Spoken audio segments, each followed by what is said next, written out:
룻기 4장 6절 한 절만 우리 다 같이 한 목소리로 봉독하겠습니다. 그 기업 물을 자가 이르되 나는 내 기업에 손해가 있을까 하여 나를 위하여 물으지 못하노니 내가 물을 것을 내가 물으라 나는 물으지 못하겠노라 하는지라. 아멘. 전 시간에 아무개가 친족의 가문을 세워야 할 책임을 경제적 가치로 따지면서 자신에게 손해가 있기 때문에 포기하는 모습을 봤었습니다. 그런 아무개를 하나님께서 가치 없는 존재로 여기셔서 그 이름을 밝히지 않고 숨겨버렸다는 말씀도 우리가 들었습니다. 오늘도 이 아무개를 통해서 하나님께서 우리에게 두 번째 메시지를 주시는데 전 시간보다도 더 심각한 내용을 보게 됩니다. 돈의 가치와 비교할 수 없는, 물질의 가치와 비교할 수 없는, 또 땅의 끝과 비교 불가인 복을 포기함으로 영광의 명단에 아무개 이름이 올라가지 못하는 불행을 보게 됩니다. 오늘도 하나님께서 우리에게 주시는 이 아무개를 통해서 성도님 여러분들에게 반면교사의 은혜가 있기를 축복합니다. 반면교사의 은혜가 있기를 축복합니다. 아무개가 거부한 것은 친족 가문을 세우기 위한 계대 결혼이었습니다. 성경에 계대 결혼이 처음 등장하는 것은 창세기 38장입니다.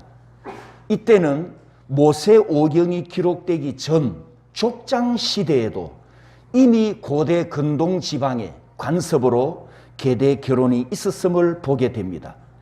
이것은 하나님의 창조 목적과도 일치하는데, 하나님의 창조 목적은 이 세상에 있는 일반 은총, 하나님의 일반 은총 아래 있는 이방인들도 번성하고 편만하고 이 세상을 정복하고 다스려서 하나님께서 창조하신 세상에 하나님의 나라를 세우는 것이 목적이고 인류의 사명입니다. 족장시대 후 모세 때에 계대 결혼을 성문서화하였는데 바로 이것이 구약율법에 명시된 동사, 따라서 합니다. 고엘. 율법에 명시된 고엘 명령입니다. 창세기 49장을 보면 마지막 족장 야곱이 남긴 유언에 의해서 네 번째 아들 유다는 왕이 될 지파이고 왕이 될 가문이었습니다. 하나님의 계획은 넷째 아들 유다를 통해서 위대한 왕을 세상에 보내어 구원하기를 원하셨습니다. 그런데 창세기 38장을 보면 유다의 장자 엘과 오난이 급사합니다. 이 두 아들에 대한 사망 원인을 성경은 이렇게 말씀합니다. 여호와께서 그를 죽이셨다. 여호와께서 그를 죽이셨다. 이 말씀을 볼 때 이 두 아들, 유다의 두 아들은 하나님의 심판사 했음이 분명합니다. 그러면 그 두 아들이 하나님께 심판사를 받을 만큼 무슨 범죄를 저질렀을까? 38장 전체 문맥을 보면 그 두 아들이 똑같이 자식 낳기를 거부하고 후사 이어가기를 거부한 행위가 하나님의 창조 목적과 하나님의 구속 계획을 거역하는 행위였기 때문에 하나님의 심판사를 당합니다. 그 후에 하나님께서 모세오경에서 이 계대 결혼 고엘을 구체적으로 명령하시는데 구약 성경에는 이 고엘을 이루는 네 가지 방법을 말씀하십니다. 첫 번째는 레위기 25장에 보면 한 친족이 가난해서 재산을 팔았으면 그 기업을 가장 가까운 친족 중에 부자가 있으면 그 가난한 친족의 재산 값을, 토지 값을 대신 지불하고 팔아버렸던 그 기업을 찾아서 친족에게 다시 회복시켜주는 이 명령이 첫 번째 고엘, 기업의 회복이었습니다. 두 번째는 구속받은 자의 자유의 회복입니다. 여러분, 우리가 알다시피 또 우리도 그랬다시피 이스라엘 백성들이 애굽에서 노예로 고통당하며 신음할 때 모세를 보내어 구원해 내셨지 않습니까? 그리고 약속의 땅으로 인도하셔서 그들이 하나님을 경배하는 자유인이 되게 하셨습니다. 이스라엘 백성들이 애굽에서 구원받고 하나님을 경배하는 자유인이 된 것은 오늘 저와 여러분들도 죄악 세상에서 멸망받을 장망성에서 마지막 하나님께서 심판하실 이 세상에서 예수 그리스도의 보혈로 구속함을 받고 죄와 심판에서 자유함을 얻고 하나님을 유일하신 하나님으로 경배하는 하나님의 신령한 백성으로 우리가 구원을 받았지 않습니까? 그런 우리가 다시 죄의 종이 되거나 다시 죄의 노예가 되면 안 되겠지요. 그래서 두 번째 구속받은 자유의 회복, 레위기 25장에 보면 이스라엘 백성들이 가난 때문에 몸을 팔아서 남에게 노예가 되고 남에게 종이 된다면 하나님의 언약 백성들이 경제적인 빚을 지고 남에게 노예가 되는 것을 하나님은 허락하지 않으셨습니다. 특별히 언약 안에 있는 이스라엘 백성들이 언약 밖에 있는 이방인들에게 노예가 된다면 이것은 하나님께서 더 용납할 수 없는 일입니다. 그래서 고엘 제도를 명령하실 때 너 친족이 노예로 팔렸거나 종으로 팔려갔으면 반드시 그 몸값을 대신 지불하고 그 친족을 다시 자유인으로 회복시켜서 따라서 합니다. 언약 공동체 안에서 함께 자유롭게 거하도록 해라. 이 명령이 두 번째 고엘 명령이었습니다. 세 번째는 피살당한 원한을 갚아주는 고엘입니다. 살인사건이 일어났습니다. 두 가지 이유가 있지요.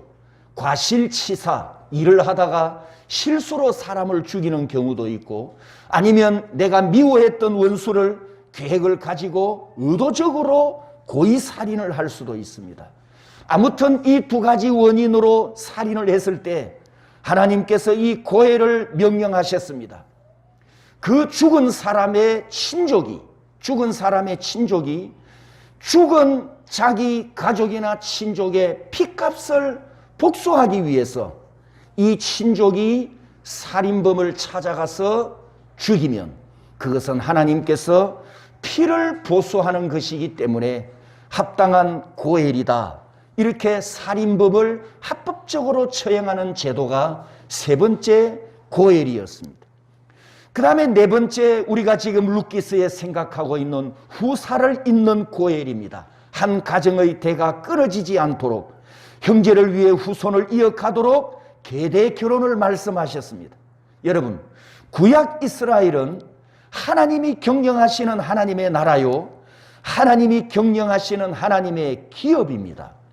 12지파도 족장도 두령도 한 가장도 한 가정도 모든 이스라엘이 또 한 개인도 하나님 나라에 속한 기업입니다.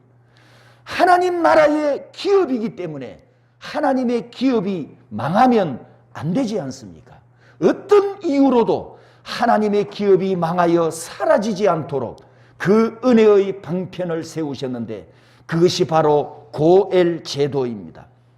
한 번 시작된 하나님의 기업은 한 가문은, 한 가정은, 한 가장은 계속해서 대가 이어지도록 하나님께서 고엘을 명령하셨습니다.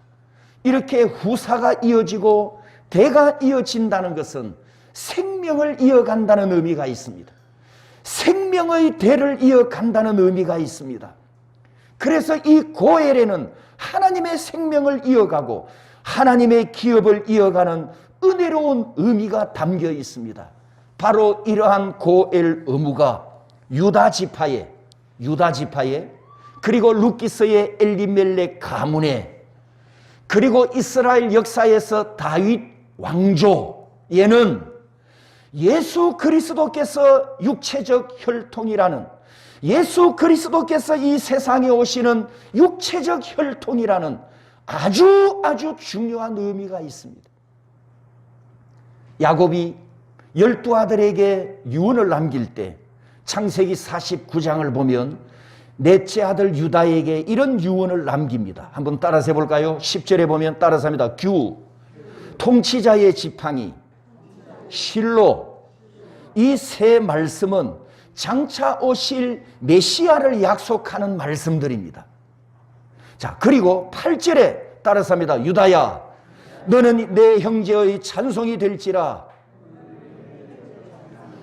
유다가 다른 형제들로부터 찬송을 받는다라는 뜻입니다. 찬송을 받는다. 여러분, 이 세상에서 찬송 받으실 분은 한 분뿐이죠. 누구십니까? 예, 만군의 높으신 여호와 하나님뿐이, 삼일체 하나님만 유일하게 찬송과 경배와 영광을 받으실 분입니다. 그렇다면 유다야, 너는 내 형제의 찬송이 될지라. 이게 무슨 뜻입니까? 장차 유다의 후손에서 찬송을 영원히 받으시고 경배를 영원히 받으시고 영광을 영원히 받으실 예수님이 오실 것을 예언하는 그 예언이 담겨있는 축복 유언이었습니다. 그러니까 이 유다 지파가 룻기스의 이 엘리멜렉 가문이, 그리고 이스라엘 왕조사에서 다윗 왕국이 하나님의 구속 역사에서 존재해야 될 그만큼 중요하게 선택받은 지파요, 가문이요, 혈통이었다는 것입니다. 엘리멜렉 가문도 마찬가지입니다. 장차 이 가문을 통해서 예수님이 육신의 몸을 입고 이 세상의 구원자로 오시도록 선택된 가문입니다. 그런데 우리가 지금 이 룻기스 4장에서 아무개가 이것을 거부해 버렸습니다. 대를 이어가야 할 이 엘리멜렉 가문의 대를 이어가야 할 이 사명, 이 책임이, 하나님의 명령이 자신에게 주어졌는데 친족의 기업을 회복시켜야 하는 하나님의 명령을 거부해버립니다. 예수 그리스도께서 오시는 육체적 혈통을 이어가야 하는 이 중요한 자기 사명 고해를 거부해버렸단 말이에요. 그 결과 7절 8절에 보면 내가 너를 위하여 살아하고 그 신을 벗는지라. 이 아무개가 보아스에게 권리를 양도했습니다. 나는 못하겠다. 내가 해라. 그래서 10명의 장로들 앞에서, 그 정인들 앞에서 정표를 남깁니다. 정표. 그 표시가 바로 신을 벗는 것입니다. 이 아무개의 신을 벗었어요.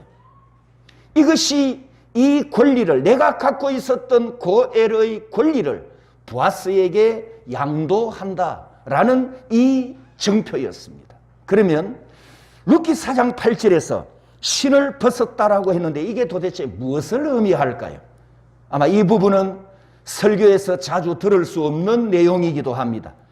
자, 이 부분을, 이 말씀을 우리가 이해하기 위해서 신명기 25장으로 돌아가야 하는데, 신명기 25장에 빨간 글씨만 제가 한번 읽어보겠습니다. 그 형제의 아내 맞이하기를 절개하지 아니하면 내가 그 여자를 맞이하기를 절개하지 아니하노라 하면, 9절에 그의 발에서 신을 벗기고 그의 얼굴에 침을 뱉으며 이르기를 그의 형제의 집을 세우기를 절개 아니하는 자에게는 이같이 할 것이라 하고 이스라엘 중에서 그의 이름을 신벗김 받은 자의 집이라 부를 것이니라. 친족의 가문을 회복시켜주는 고엘 제도가 하나님의 명령이긴 하지만 당사자에게 거부할 수 있는 권리도 주셨어요. 이 고엘 책임을 지려면 뭘 해야 됩니까? 고엘 책임을 지려면 내가 뭘 해야 됩니까? 내 것을 희생해야 되잖아요. 친족의 재산을 세우기 위해서, 회복시켜주기 위해서 내 재산을 헌신하고 희생해야 하는 것을 감수해야 합니다. 그러나 내가 이 희생과 헌신을 하지 않겠다라고 거부하면, 나는 고엘 의무를 지지 않겠다, 이렇게 포기한다고 선언하면 됩니다. 이 거부권을 하나님께서 주셨어요. 그러나 그분은 할 수 있지만 이런 경우에 정인들 앞에서 정언과 정표를 남기게 되는데 세 가지 내용을 본문이 말씀합니다. 첫 번째, 고애를 포기한 사람의 신발을 벗어서 맨발이 되게 해라. 두 번째, 그 얼굴에 침을 뱉어라. 그리고 세 번째, 이렇게 외쳐라. 신벗김 받은 자의 집이다. 여러분, 고대에는 신발이 그 사람 신분을 상징하기도 했지 않습니까?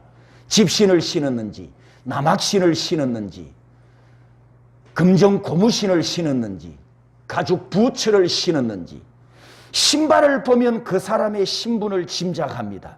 그렇다면 고대 근동 지방에서 신을 벗었다는 것은 무슨 신분입니까? 누가 신을 벗었죠? 그렇습니다. 노예입니다. 노예. 하나님의 언약 안에 구원받은 백성이 고엘 의무를 거부함으로 그 값으로 맨발로 노예처럼 불명예를 가지는 그 신분으로 추락하는, 그래서 공중 앞에, 공동체 앞에서 이런 수치를 당하는 의미가 바로 이 정표입니다. 여러분, 왜 이런 수치를 당하는 겁니까? 하나님께서 명령하신 고엘 의무를 회피했기 때문입니다. 가난하고 연약한 친족을 회복시켜야 하는 자기 사명을 거부했기 때문입니다. 이스라엘은 애굽에서 종살이하다가 구원받은 신령한 나라의 신령한 민족입니다. 젖과 꿀이 흐르는 땅에서 복의 근원이신 하나님께서 내려주시는 복을 받은 신령한 백성들입니다. 하늘의 복을 받은 신령한 백성들이 사명과 책임을 회피하고 고통 중에 신음하고 있는 친족을 사랑하지 않기 때문에 노예처럼 부끄러움을 당하도록 하셨습니다. 신벗김 받은 자의 집, 이 타이틀은 명예롭지 못한 불명예 타이틀이고 평생 가는 타이틀입니다. 우리가 오늘 이 본문의 룻기서 아무개를 보면 이스라엘의 바보 남자였던 나발처럼 아무개가 얼마나 어리석은 바보였는가를 보십시오. 룻기서를 해피엔딩하는 마지막 넉절에 기록된 족보 명단 21절에 보아스는 오벳을 낳았고, 여러분, 이 족보 명단 자리에 누가 올라가야 합니까? 아무개는 오벳을 낳았고 이렇게 됐어야 하지 않습니까? 두 번째, 역대상 2장 12절 보아스는 오벳을 낳았고, 여러분, 이 역대기 족보는 그 영광스러운 이스라엘 왕조사 기록입니다. 지금 왕의 가문이에요. 왕의 가문. 이 왕의 가문에 아무개 이름이 올라갈 기회가 분명히 있었습니다. 그 기회는 다른 경쟁자가 없는 기회였어요. 말씀드렸잖아요. 고엘 의무 1순위가 누구라고요? 1순위. 아무개 씨였단 말이죠. 1순위가 아무개였으니까 경쟁자가 없는 단독 1순위였어요. 자기에게만 있는 이 기회를 날려버렸단 말이죠. 그래서 나발과 같은 인간 취급을 받았습니다. 세 번째 족보, 마태복음 1장 5절에 보아스는 룻에게서 오벳을 낳고 아브라함과 다윗의 자손 예수 그리스도의 계보라. 이 마태복음 1장 족보는 예수 그리스도의 위대한 족보입니다. 예수 그리스도께서 육체적으로 이 세상에 오실 길을 묵묵히 준비했던 구약 성도들, 아들을 낳고 후사를 낳고 대를 잇는 그 사명을 완수했던 성도들의 이름이 예수님의 족보에 들었다는 것은 가문의 영광이고 천국에서도 영광이지 않습니까? 할렐루야. 그런데 이 자리에 마태복음 1장 5절에 누구 이름이 빠졌다고요? 사명을 회피한 아무개, 고엘 명령을 거부한 아무개, 그 고엘에 세상을 구원하는 하나님의 구속의 은혜가 있음을 몰랐던 나발 같은 바보. 여러분, 나발도 다윗을 거부했고 아무개도 다윗이 탄생할 길과 예수 그리스도께서 탄생하실 길을 거부한 똑같은 바보들이었음을 유의하시기 바랍니다. 마지막 네 번째 족보, 누가복음에 예수께서 가르치심을 시작할 때에 요셉의 아들이니 그 위는 보아스요, 그 위는 아담이요, 그 위는 하나님이시니라. 여러분, 아무개가 어디에 있는지 알 수 없지만 2000년 전에 그러니까 아무개가 죽고 나서 한참 뒤에 약 1000년 가까이 한참 뒤에 마태와 누가가 이 족보를 하나님의 계시를 받고 기록했단 말입니다. 그러면 이 아무개가 그러니까 지금부터 3000년 전 시대 사람인데 이 아무개가 죽고 나서 어디에 있는지 우리는 모릅니다. 모르지만 이 아무개가 마태복음 족보를 보고 누가복음 족보를 봤다면 나는 판단하기를 분명히 거품 물고 기절했을 것이다. 왜? 그 자리에 누구 이름이 기록됐어야 합니까? 지 이름이 기록됐어야 되거든. 창세기 1장에 하나님의 이름과 아담부터 시작하여 요셉의 아들로 예수님이 이 세상에 오신 그 족보까지 이 구약 역사에 하나님의 구속 역사에 전 인류 역사의 족보가 기록되었는데 32절에 아무개 이름이 올라갔어야 합니다. 그 위는 정성은이요 이렇게 올라가야 했습니다. 저는 구약시대 사람이 아니네요. 사랑하는 성도 여러분, 오늘 저와 여러분들의 이름은 요한계시록 21장 27절에 있는 하나님의 손에 있는 하나님의 생명책에 내 이름이 기록된 것을 믿으시기 바랍니다. 여러분이 예수 그리스도를 믿는다면, 여러분이 예수 그리스도 안에 있다면, 여러분이 영원한 천국을 소망한다면 여러분의 이름은 하나님의 손에 있는 생명책에 기록되었음을 믿으십시오. 그리고 감사하십시오. 그 위는 아무개요. 이렇게 찾아온 기회를 아무개는 발로 차버렸습니다. 여러분, 이 이야기를 기억하십니까? 베들레헴 도시에 살고 있는 모든 주민은 모두가 누구 후손이라고요? 유다 후손. 네 번째 아들 유다 지파의 후손. 그러면 집집마다 가문에 누구를 탄생시킬 기회가 있다고요? 왕. 집집마다 왕이 될 후손을 탄생시킬 기회가 있기 때문에 어느 집안에서 어느 형제에게서 왕이 탄생할 것인가, 그 가문의 영광을 바라는 사람들은 기다렸을 것입니다. 며느리한테 딸 놓지 말고 아들 낳으래, 아들 낳으래. 우리 한국식으로 하면 그랬겠죠? 예. 왕은 다 남자니까. 그런데 이 기회가 지금 엘리멜렉에게서 아무개에게로 넘어왔어요.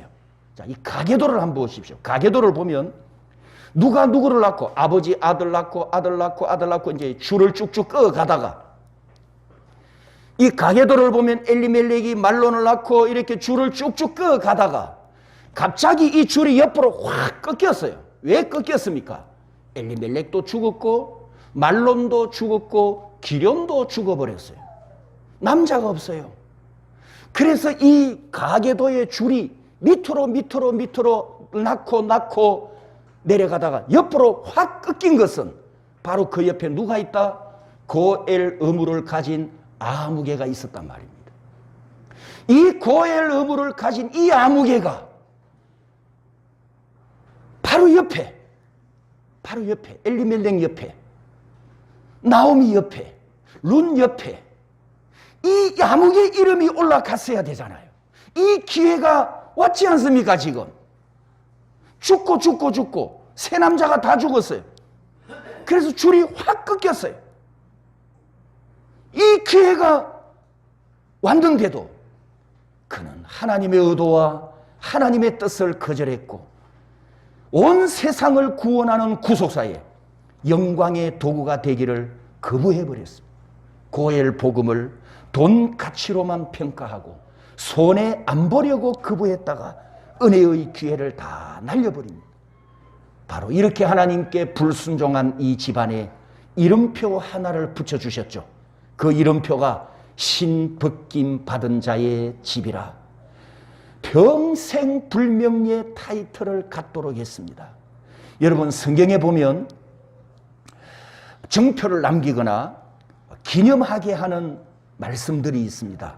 그런데 하나님께서 우리에게 이것을 기록해라, 이것을 정표로 삼아라, 이것을 기념해라, 하나님께서 기념하라고 명령하신 것은 대부분 99% 아니 99.9%가 구원의 은혜를 후대들에게 가르치기 위해서 하나님이 어떻게 과거에 은혜롭게 역사하셨는가, 그 구원 역사를 기념하기 위해서 자녀들에게 은혜의 표적으로 남겨 기념하게 하십니다.